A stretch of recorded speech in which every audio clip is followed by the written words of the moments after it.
Isso gerou também uma outra força muito grande nessa história, que é o consumidor cada vez mais informado, cada vez mais ciente dos seus direitos, cada vez mais poderoso dentro da economia. Esse cara não participava do processo econômico.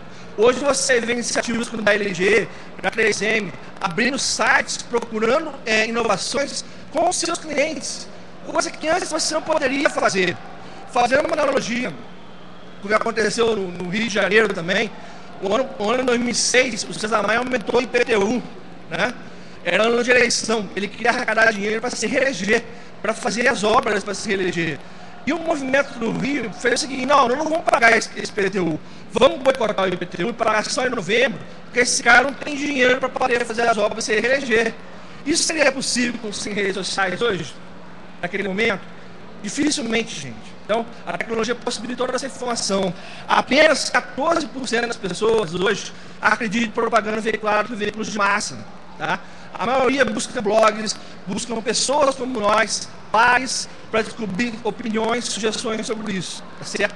Pessoas gostam de fazer negócios com pessoas e não com CNPJ. As empresas precisam ter alma de CPF, precisam fazer perguntas de pessoa física para atender a gente. E cada vez mais essa exigência. A gente é mal atendido, a gente é tratado como gado.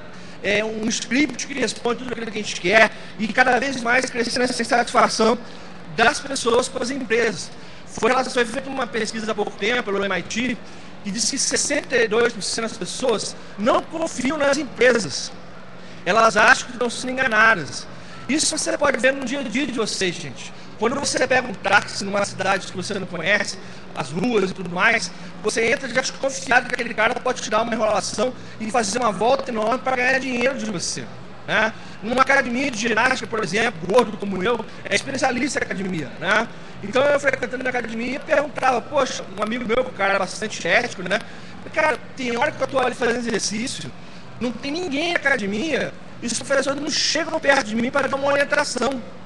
Aí ele me explicou, ó, cara, os caras não chegam perto de você, porque eles falam o seguinte: ah, se aquele cara que quer que eu chegue perto dele para orientar ele me paga como personal.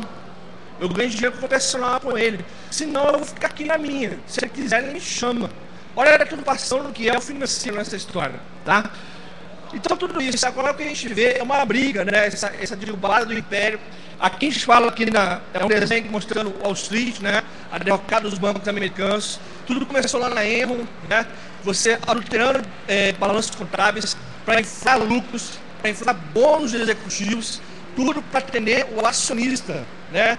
O dono da empresa, e nada para o cliente. E as empresas foram feitas para atender a sociedade, uma deturpação total disso. Então eu atendia meia dúzia de pessoas e não atendia a maior parte da população, tá? E agora o que a gente vê é um duelo, tá? Entre o lado da luz da força e o lado negro da força, né? Existem dois tipos de capitalismo hoje: o capitalismo financeiro e o capitalismo social. O capitalismo financeiro é o seguinte: eu pego esse microfone e a pergunta que eu faço é a seguinte: como é que eu faço para ganhar o máximo de dinheiro possível com esse microfone? Essa é a pergunta que é feita. Daí você vem com a contratação de mão de obra escrava, baixos salários, péssimas condições, tudo que é para reduzir custos para ganhar o máximo de dinheiro possível com esse microfone, tá certo? O capitalismo social é diferente. Ele pega esse microfone e fala o seguinte: como é que eu faço para que esse microfone seja o melhor microfone do mundo? Que eu atenda a necessidade do meu cliente, que eu pense como ele vai utilizar isso, que eu pense na usabilidade dele, na simplicidade que ele deve ter para que qualquer pessoa possa utilizar, tá certo?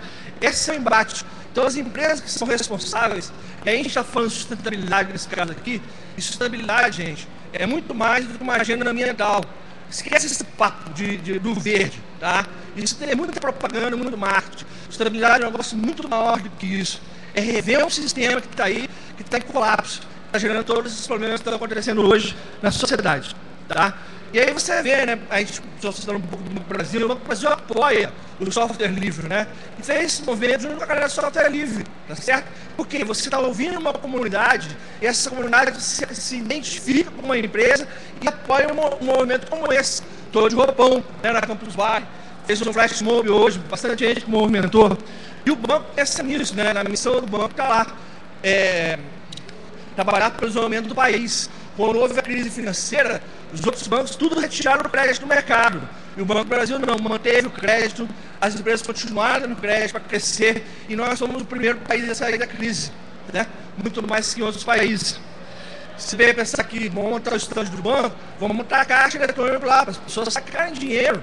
Não ganho nada com isso, mas eu estou atendendo o meu cliente. Eu estou pensando na necessidade que ele tem de um evento como esse, que precisa sacar dinheiro. Eu preciso colocar um caixa eletrônico lá. Não ganho nada com isso, mas eu estou atendendo a necessidade do cliente. Ok?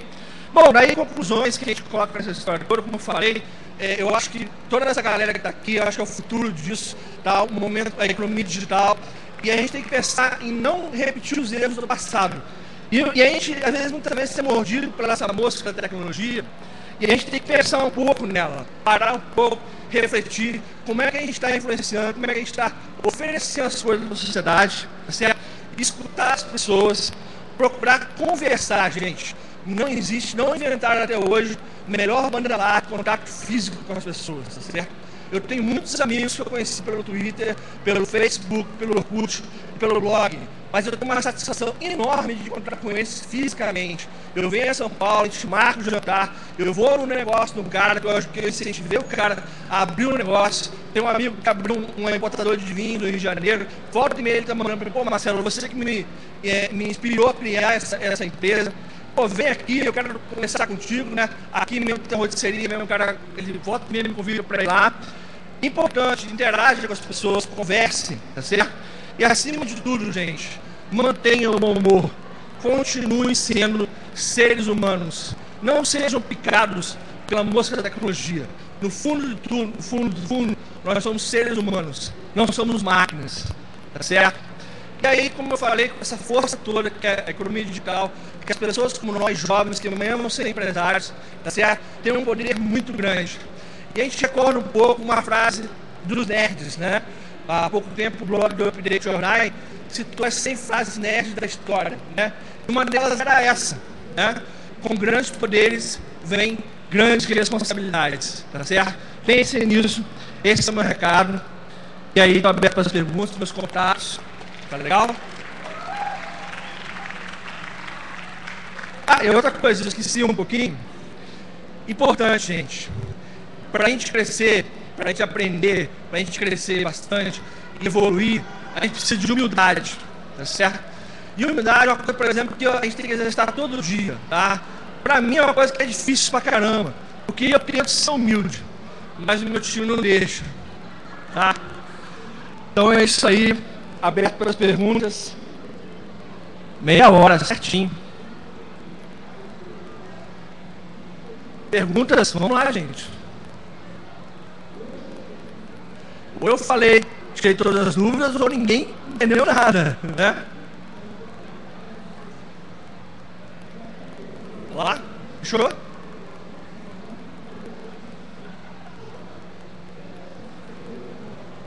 Ninguém pergunta, toda palestra pergunta, eu sou a chata da Campus Party. Eu queria que você falasse um pouco como você pensa a mídias sociais como um modelo de negócios. Redes sociais, desculpa. Olha, mídias sociais como modelo de negócio. Eu acho que hoje, tá? Eu estava discutindo isso há pouco tempo lá no banco, tá certo? iPad, tá? iPad é uma coisa que muda completamente. Não é você simplesmente transportar um browser, tá, para dentro daquele ambiente. Ele é um outro ambiente, uma outra possibilidade, tá certo? Então eu acho que o negócio hoje, trabalhando com mídias sociais, ele tem que juntar 4 coisas, tá? Tem que ter conteúdo, tá? Ele tem que ter serviço, naturalmente, tem que ter relacionamento com pessoas e tem que ter experiência diferenciada, tá certo? O ambiente seu que você contrata do Banco do Brasil é o ambiente seu, da Mônica, do Lucas, do Marcelo e tudo mais. Então acho que tem que juntar essas 4 coisas: conteúdo, serviço, experiência diferenciada, tá certo? E relacionamento. As pessoas confiam mais em pessoas. Por exemplo, só um exemplo que eu não posso abrir muito isso, tá? Mas se você for uma agência de um banco e pedir para uma consultoria de um gerente para fazer um investimento, isso não acontece no Banco do Brasil, tá? Mas pode ser que ele ofereça a você um investimento que é melhor para ele, para a meta que ele tem que alcançar, ele tem que bater no banco. Então, eu oferecer, de repente, um título de capitalização para você. Então, é complicado você confiar nisso.